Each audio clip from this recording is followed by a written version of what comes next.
اعوذ باللہ من الشیطان الرجیم بسم اللہ الرحمن الرحیم. آپ کا میزبان افتخار احمد گوری افلا ٹی وی کی جانب سے اس وقت آپ کے سامنے موجود ہے. جیسا کہ آپ لوگ جانتے ہیں کہ 17 جولائی ضمنی الیکشن کا دن تھا اور جہاں پر تمام رزلٹ جو ہے وہ اناؤنس ہو گئے. وہاں پر حلقہ PP7 کا رزلٹ جو ہے وہ کافی تاخیر کے ساتھ جو ہے وہ عوامی علاقہ کو سنایا گیا اور بتایا گیا. حلقہ PP7 میں 2 امیدوار جن کے درمیان کانٹے دار مقابلہ رہا، ان میں پاکستان مسلم لیگ نون کے راجہ صغیر احمد صاحب، اس کے ساتھ ساتھ پاکستان تحریک انصاف کے کرنل ریٹائرڈ محمد شبیر آوان صاحب جو ہیں وہ اپنی اپنی سیاسی جماعتوں کی جانب سے الیکشن لڑ رہے تھے. ہم نے جو دیکھا ان ضمنی الیکشن میں حلقہ PP7 میں کہ رات 11-12 بجے تک تو پاکستان تحریک انصاف کا پلڑا بھاری رہا، لیکن یکایک رات 1:30 بجے کے بعد کایا ہی پلٹ گئی. پاکستان مسلم لیگ نون کے نامزد امیدوار جو کہ PDM کے بھی مشترکہ امیدوار تھے، ان کا پلڑا بھاری ہو گیا اور وہ اکثریتی ووٹوں کے ساتھ جو ہے وہ جیت گئے. اب 17 جولائی کے بعد 18 جولائی کرنل شبیر آوان صاحب نے 18 جولائی ضمنی الیکشن 2022 کے حوالے سے کرنل شبیر آوان صاحب نے ریٹرننگ آفیسر سے ریکویسٹ کی اور ان سے درخواست کی کہ ری کاؤنٹنگ کی جائے. اس وقت ہمارے درمیان چیف سپورٹر عمران ستار موجود ہے جو کہ کرنل شبیر آوان صاحب کے لیے جو ہے ایک ورکر کی حیثیت سے تمام ضمنی الیکشن میں ان کے ساتھ رہے. میں ان سے جانوں گا کہ آیا کرنل شبیر آوان صاحب نے جو ریکویسٹ کی اور درخواست دی ری کاؤنٹنگ کی، اس کی وجوہات کیا ہیں. جو ابھی ری کاؤنٹنگ ہوگی اس کے بارے میں بھی عوام جو ہے وہ جاننا چاہتی ہے. اس بارے میں بھی بتائیے کہ ہماری نیکسٹ پلاننگ جو ہے وہ کیا ہے. بسم اللہ الرحمن الرحیم. سب سے پہلے میں معذرت کہ ایک کل شام سے گلا کچھ میرا خراب ہو گیا ہے. نہیں، ہمیں اس بات کا احساس ہے کہ آپ ماشاءاللہ کل جو ہے بینگ ایز اے سپورٹر جو ہے وہ آپ کافی مصروف تھے، کافی لوگوں کو جو ہے ووٹوں کے لیے بھی آپ آگے پیچھے لے کر جا رہے تھے، جس کی وجہ سے اور نعرے لگانے کی وجہ سے اسپیشلی جو ہے وہ آپ کا گلا جو ہے وہ خراب ہے. میں چاہوں گا کہ عوام جو چاہتے ہیں ہم وہ ان تک پہنچا سکیں. بہت شکریہ، آپ نے ٹائم نکالا. بہت شکریہ آپ کا کہ آپ نے سمجھا کہ میں PTI کا ادنا کارکن ہوں اور آپ PTI کے لیے میری سپورٹ آپ کو نظر آئی. سب سے پہلے میں اپنے PTI کے ووٹرز کو یہ کہوں گا کہ انشاءاللہ فتح ہماری ہے.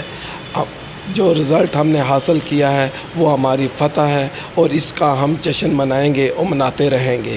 ہمارے مخالف الیکشن کمپین کے دوران ہمیں ہر قسم کے تانے لگاتے رہے، ہر قسم کی باتیں ہمارے خلاف کرتے رہے، لیکن ہمارا رزلٹ اس بات کی غمازی ہے کہ ہم نے بہت بہترین طریقے سے الیکشن کمپین رن کی اور بہت ہی اچھے مارجن کے ساتھ ہم نے ووٹس لیں.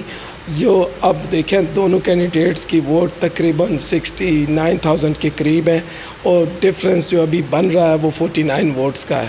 ہم الیکشن شروع ہونے سے پہلے یہ ہمیں کہہ رہے تھے کہ ہماری فتح کا جو مارجن ہوگا وہ تقریباً 25,000 کے قریب ہوگا.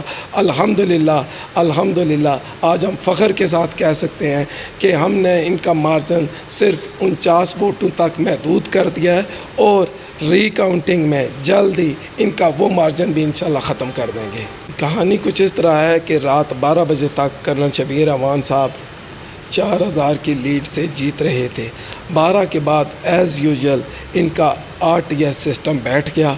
2 گھنٹے تک ہر طرف عوام منتظر رہی کہ ابھی رزلٹ کمپلیٹ ہو کے کمپائل ہو کے ملیں گے، لیکن 2 گھنٹے بلکہ 3 گھنٹے کے انتظار تک رزلٹ اناؤنس نہ کیے گئے. اب اس دوران جب رزلٹ اناؤنس نہیں ہو رہے تھے یا فائنل رزلٹ نہیں مل رہا تھا تو ہم سب کو تشویش ہوگی کہ ضرور گڑبڑ بھی ہے اور ہمارا الیکشن ہائی جیک کیا جا رہا ہے. اس لیے ہم سب کارکن RO آفس کے باہر اکٹھے ہو گئے اور نعرہ بازی بھی کی. اس کے بعد جو ہمیں رزلٹ دیا گیا، پہلے رزلٹ اس طرح تھا کہ 245 ووٹ کے ساتھ کرنل شبیر صاحب جیت رہے تھے. جو اناؤنس کیا گیا جس پہ ابھی ہم سب ایگری نہیں ہوئے وہ 49 ووٹ کا ہے. اس لیے ہم نے ری کاؤنٹنگ کی دوبارہ درخواست دی ہے. سب سے پہلے جو مارجن فتح کا ان کی طرف ڈالا جا رہا ہے وہ 49 ووٹس کا ہے. ہماری طرف جو ہمارا کاؤنٹ تھا وہ 245 ووٹس کا تھا. پہلے تو یہ کنفرم ہونے کی ضرورت ہے کہ ایکچوئل ڈفرینس یا ایکچوئل فتح کس کی طرف جائے گی. سیکنڈلی ایک اور ٹیکنیکل بات آپ